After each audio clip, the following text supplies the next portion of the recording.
Stag beer. God bless America. All right. So, what is your name and how long have you lived at the lake? My name is Jack McDole, and I've lived at Dunlap Lake for 48 years with my lovely wife, Virginia McDole. All right, so what year was that you moved here? 1975. All right, what brought you to the lake? Well, my lovely wife, Virginia, was one day looking for, we said it was time to stop renting and to buy a house, and she started to look with a local real estate agent. It was one of the agents from Metcalf Real Estate, an old-time real estate people, and lo and behold, there was a listing out. She said, she came home and said, there's a listing on this lake. And I said, what lake? And so we went and saw it, and we liked it, put a bid on it, and next thing we know, we were up at First Federal talking to Larry Mosby and getting a loan in about 3 or 4 days. It doesn't work that way anymore, by the way. A lot of people know this is the curved house. Is that one of the things that attracted you to us? Tell us about your house. Well, actually, the first house was down the street. We bought that in 1975. That was 120 Westlake Drive, and we were there for 13 years. And then in 1985, we purchased this home. And how we came about that one was for sale by owner. Probably in 1984, we started knocking on doors and asking people if they want to sell. And lo and behold, there was an SIU professor that lived here, and he was going to retire. So he came knocking on our door and said, hey, I'm going to retire and I want to sell my house, and you asked last year if you wanted to buy it, to sell it. If you wanted me to sell it, me to buy it, just let me know. Well, I'm here to let you know. So we negotiated a little bit. Lo and behold, we went and saw Larry Mosby again at First Federal and got some money. And so it's been a delightful item to be, or a delightful time being here on this lake on the curved home. It's known as the curved home and the fish home because we have our fish out there. So, and we're so close to the water, we can hear people comment about it on the boats. So if they're out there, remember, I can hear you, and I remember that you can hear me too, so I don't quite say a lot of things too loud. That's perfect. So was the professor the one that built this house? No, we're the third owner. The first ones, the house was built in 1965. In fact, the architect that designed it is still alive, and I've been wanting to get him over here just to pick his mind and how did you design it, and why did you design it this way, and how long did it take to build, and all that. He plays cards with Rich Hartnagel. Do you know his name? No, I don't. Rich does. Okay. Yes. So what are some of your earliest memories of living on the lake? Well, since in 1975 we were not in the city of Edwardsville, we had to get our water, our bathing water from the lake itself. So we all had a primitive filtering system that would go into a craft, and then we put bleach and chlorine in it. It would siphon through some kind of filtering system. And for 3 years we always thought that we might see a fish or two coming out of the pipes. That never happened. And then our drinking water, we had to use bottled water. In fact, at that time I worked in downtown St. Louis, so I used to take a 5-gallon plastic jug and go to the janitor's closet and fill it up, and go down. We worked on the 13th floor, and used to take it, get on the elevator with everybody else, and I had my 5 gallons of water, taking it home. Oh, wow. How has the community changed over the years? Well, wonderful, by the way. We love Edwardsville. My wife is from Bunker Hill, and I'm from Staunton. So in 1973, by the way, it'll be 50 years December that we've been married. When we got hitched in 73, we decided to come to the big city of Edwardsville. And Virginia I went to SIU, so I've been coming to Edwardsville ever since I was 17. And she worked at Flores Mutual, So we were already kind of involved with Edwardsville. We loved it, so we decided to move to this wonderful community. And it's somehow kept its old small town charm. And we love it, and we always got involved with the community. And we taught our kids to do that because both kids are involved with the community and always trying to give back to the community. Yeah, you've done a good job there. I'm actually take that stag beer away from you. Actually, I just think you're good. Courage. So have there been any particular moments or experiences that stand out in your mind from your time living at the lake? Well, when we first moved out in 1975, it was in the fall, and it was a Saturday morning, and it was about 10 o'clock, and all of a sudden we heard two shotgun shots. Bam, bam. It was right outside our window, and we looked over, and our neighbor across the street saw a snake, so he decided to get rid of that snake. I don't think we can get away with it nowadays. No, not at all. So So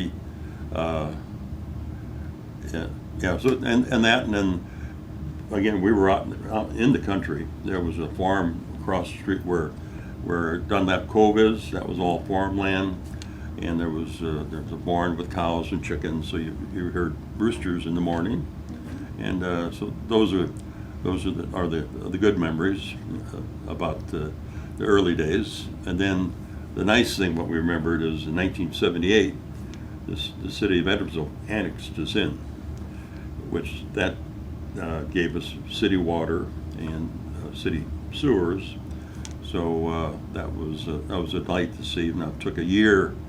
They tore up all the roads, obviously, to put the sewers and water lines in. So that was kind of hectic for most people. I remember the city had to buy me a new muffler because it tore the muffler off my car. So, but we were fortunate because where we lived back then, we were only like 300 yards from Franklin, so we didn't have too much rough roads to drive through. So we were lucky that way. What do you think about the future of the lake with all the recent capital improvements and all the projects going on? I'm so proud of our residents. And the board, of course. They managed to get that all the funds approved by the residents, which was a tremendous challenge. And then just getting that plan and all the engineering and getting the contractors and all that. What a beautiful job they've done. I'm so proud of the board members that executed that. It was quite a project. The spillway, state of art spillway, by the way. Quite fancy. And then the project with the dredging was done excellent. Those people knew what they were doing.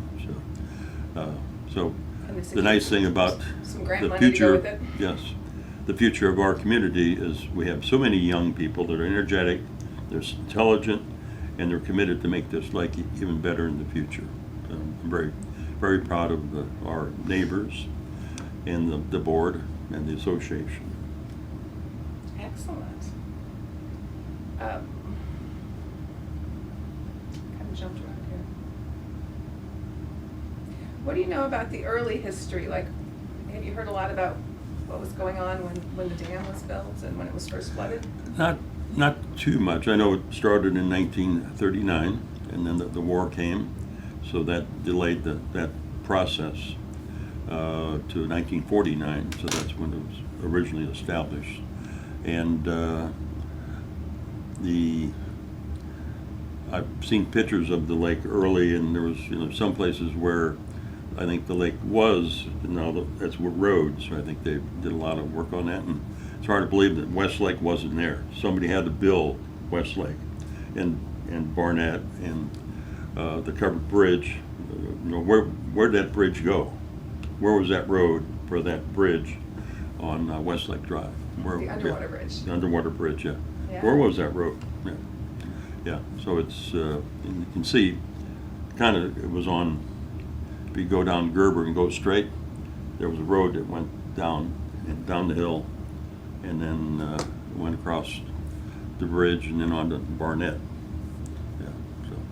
Was it mostly farmland when you moved here? Yeah. There was like I said, on Dunlap Cove was all corn fields, and no development, none over that side. And not as many houses as there are now out here. And it was truly almost a weekend lake most of the time, and not much boat traffic.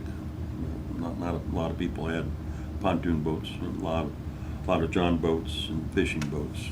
But so it was more of a calm lake versus now it's a real social lake, which is great. Tell us about the social. What goes on out on the water nowadays? Well, there's been tie-ups, a few. I'd like to have one usually on like Memorial Day, Monday, and you start about 10 o'clock, and you bring out the Bloody Marys, and tie up about 10 boats, and there'd be about 30 people there, and you have to line up the boats so all the doors met, so you can visit people. Okay. Now with the new boats, they only have one door, so it's kind of hard. But if you got an old school boat like I do, you've got 4 doors, so you can line them up pretty good. So we start off with Bloody Marys, and usually about 1 or 2 Bloody Marys, then you'll switch to some kind of beer. I prefer stag beer. God bless America. And then probably about 2 you switch to vodka, and then about 4 you run out of ice, and everybody goes home. Got it. So, what would you tell? What advice would you give to someone who's new to living on the lake, based on your own experience and knowledge? One, they got to learn the wave, and you usually have to wave 3 times because there's 3 people on the boat. One's looking at you, you just wave at them, and then the next one look, you wave again, and then the next one looks and you wave again. Because if you don't wave them all, oh, that's snob. Yeah, come on. And then you also have to learn the tip of the hat, like that. Of course, you're going to have to wear a hat or tip it, or the salute, like that. Yeah. So that's the first thing is you got to learn that. You got to learn the wave, the tip of the hat, and the salute. Then you have to be nice. You got to be nice to everybody. That's nice to your neighbors. Nice to everybody that comes and visits on the lake, and try to make up a conversation. It's hard to have a conversation on a lake just going by, but when you see them out in the street, you got to say, "Hi, you live on the lake," because if you don't, you'll never get to know them, because you're always, it's like a 3-minute conversation, and then you're gone. But if you ever see them on land, what you want to do is strike up a conversation and get to know them. That we were just out the other day, and Tom and Janet, who live on Thomas Terrace, they were at an establishment that we frequent sometimes, and we had a good 10-minute conversation with them. Yeah, lovely people. But I remember the first time I met them outside off the lake, I made sure I knew who they were, and so when they saw me on the lake, they would wave a little bit better. Anything I've missed?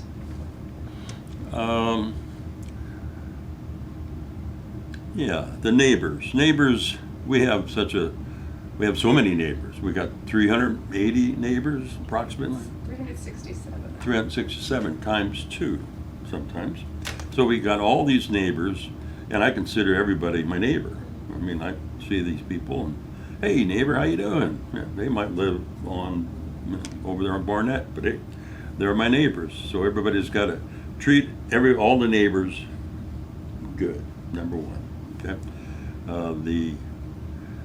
that's so important, and that's kind of how Virginia and I live our life. We always respect people and treat them nice, and it's amazing how much that comes back 20,000-fold in your lifetime. And everybody treats us nice. We love to go out and socialize, and when we do, people just, oh, that's Jack in Virginia, and it's not because we're rich, it's not because we're famous.